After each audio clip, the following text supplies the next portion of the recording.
Ebeneza. Sio kwa uwezo wangu, ila ni kwa uwezo wako. Mahali nimefika Baba, acha nikushukuru. Bwana umenisaidia nifike mahali nimefika. Bwana wewe ni Ebeneza maishani mwangu. Ebeneza, nitenge juu yako, ninataka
sana.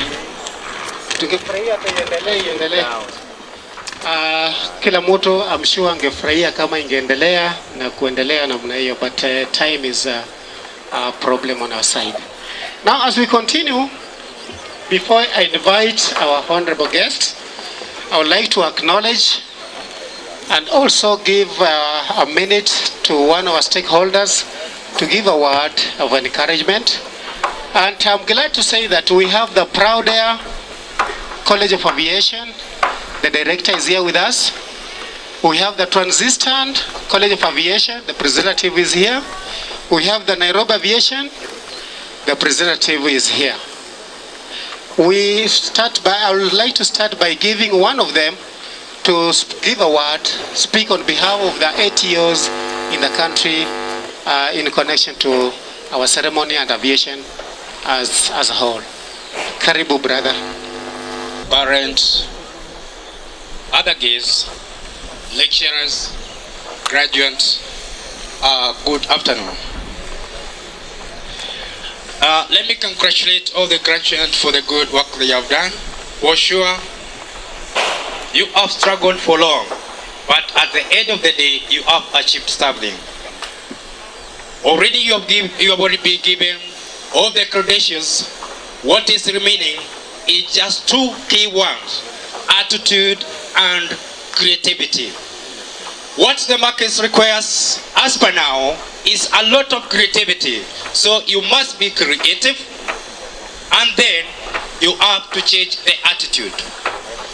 Definitely the parents, I'm so much happy that you have already sponsored these dear ones from your own pocket, but today is the day to say, may the Lord praise the source whereby you have already been getting those finance.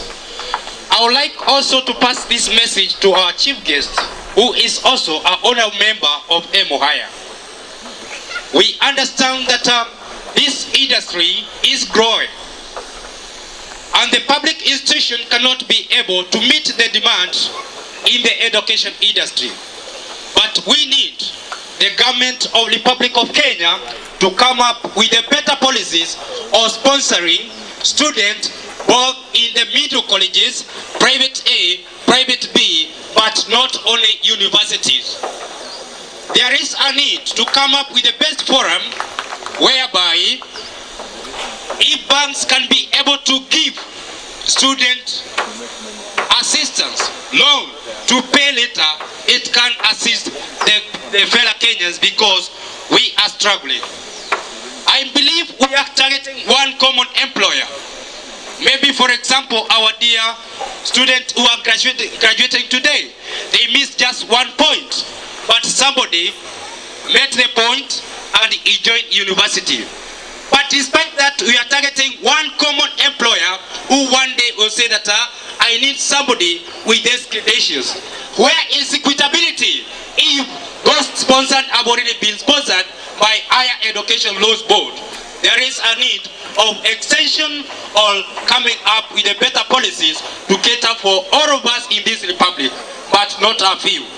I believe with those few remarks, gentlemen, I would like to encourage you from book of Dr. Mkuba, the author of Uganda, who said that there are three peoples in this world.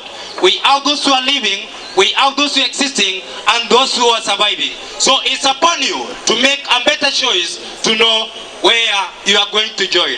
But all you know, in every street, there is always a God, but not all the people who walk along that particular street can be able to pick that God.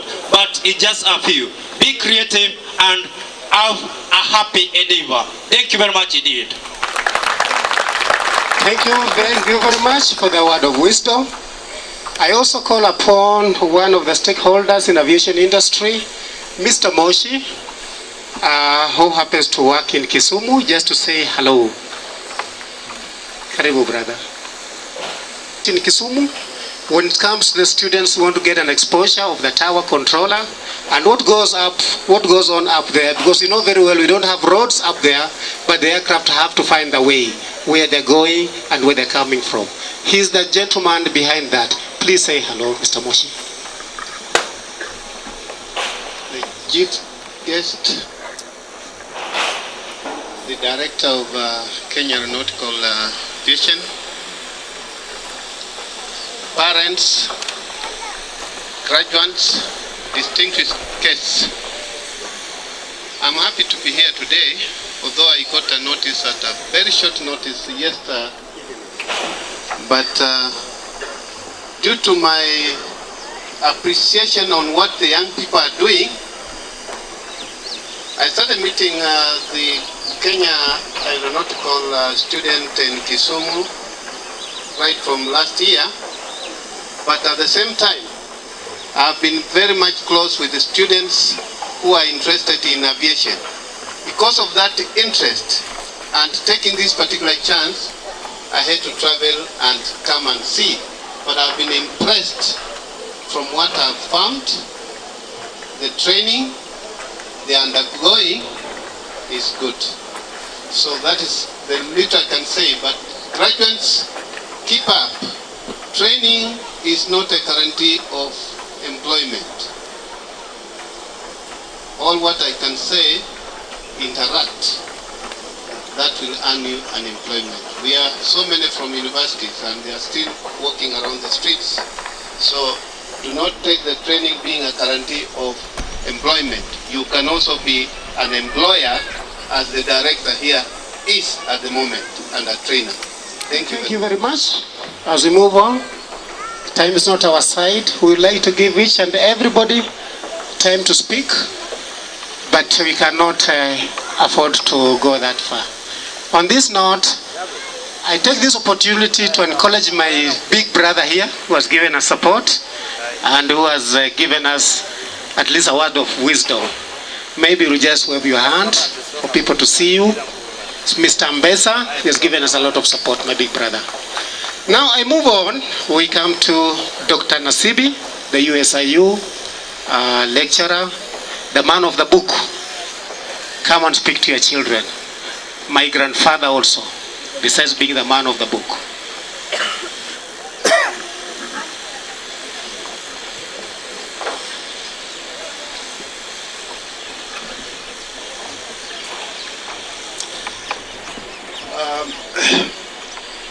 Brother Director,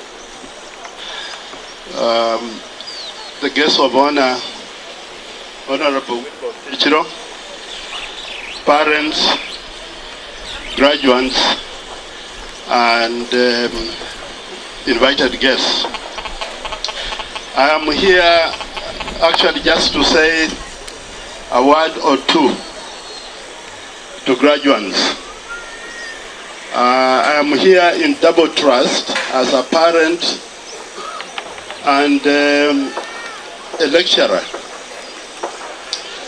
It is my strong belief that there is no better investment than investment in education. So I want to thank the graduates who have devoted their time and the parents who have given an opportunity to these children to get this education. I'm particularly impressed by what the board and the entrepreneur, the person who had this idea to put here this institution. It's a valuable institution that is going to create a lot of opportunity for our middle college entrance. So I take this opportunity really to thank parents, to thank graduates, and to indicate the importance of education, not only to we parents, but also to the students. Thank you very much for the management to have given me this opportunity. Okay, thank you very much, Daktari. We're very much pleased to hear that word or that message from you. Now we come to one of the most and one of the very, very important people. For the students, you have learned about ICAO, we have learned about the air law, we have learned about the aviation law and where it started, we have heard about the Chicago Convention, and so on and so forth, the Paris, just to mention by the few. Now here we are blessed to have one from the ICAO, the main person from the ICAO, who will be able maybe to give us a word for those who want to further, as we discussed, we talked about, then this is the right person to give you that kind of information that you may need. Now we come to Mr. Antanas Wanyama, who is the ICAO Project Manager Somalia. Karibu sana, Mr. Manu.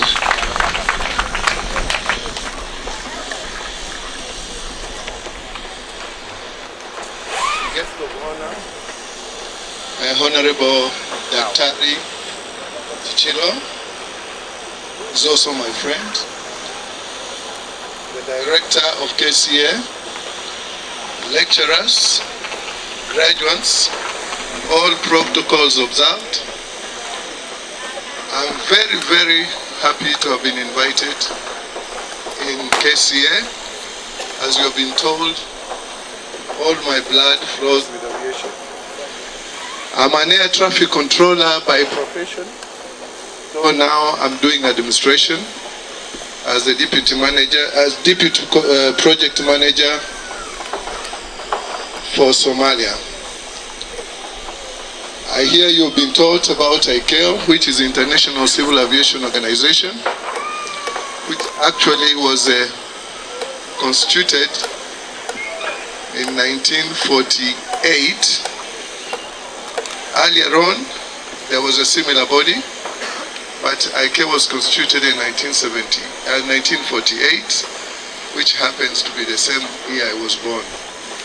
Now, ICAO normally is a body which oversees civil aviation, and it is a specialized agency of the United Nations, and it is charged by the mandate of setting standards and recommended practices.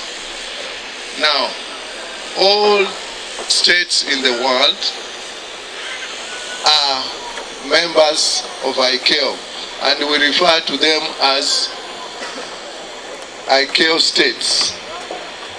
Now, the states are to adhere to the standards and recommended practices, so that all the states have also their standards. But these standards are supposed to be above, meaning ICAO standards are the minimum. And this goes across anything to do with aviation. Whether you are a cabin crew, whether you are an air traffic controller, whether you are a pilot, whether you are an aeronautical engineer, whatever field you have in civil aviation, including environment too, because now we have an annex which deals with the environment. We have an annex that deals with dangerous goods.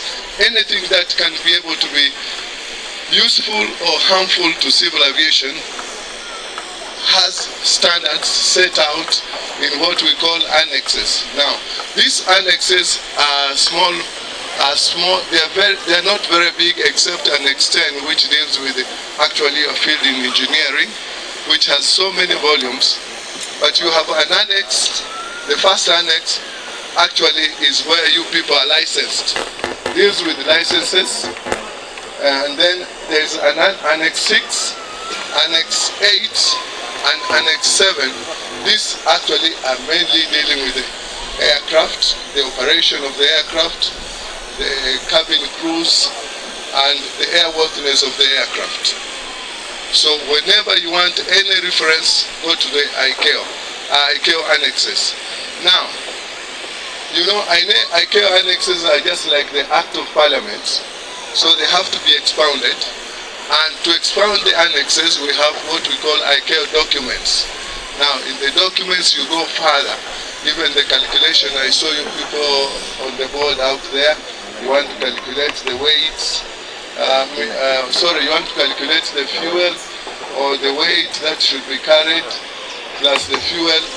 You will find all these things in the ICAO documents. So I know you have learned a lot about ICAO, I don't want to bore you, but what we have in Nairobi is ICAO Regional Office for Eastern and Southern Africa. It is on Block I in the United Nations compound in Gigiri. You will not find me there because I deal with the project and my office is outside next to the police station, which is attached to Somalia. I'll say a little bit about my project. My project actually was set up in 1993 at the collapse of the government in Somalia. And its purpose is to keep the safety in the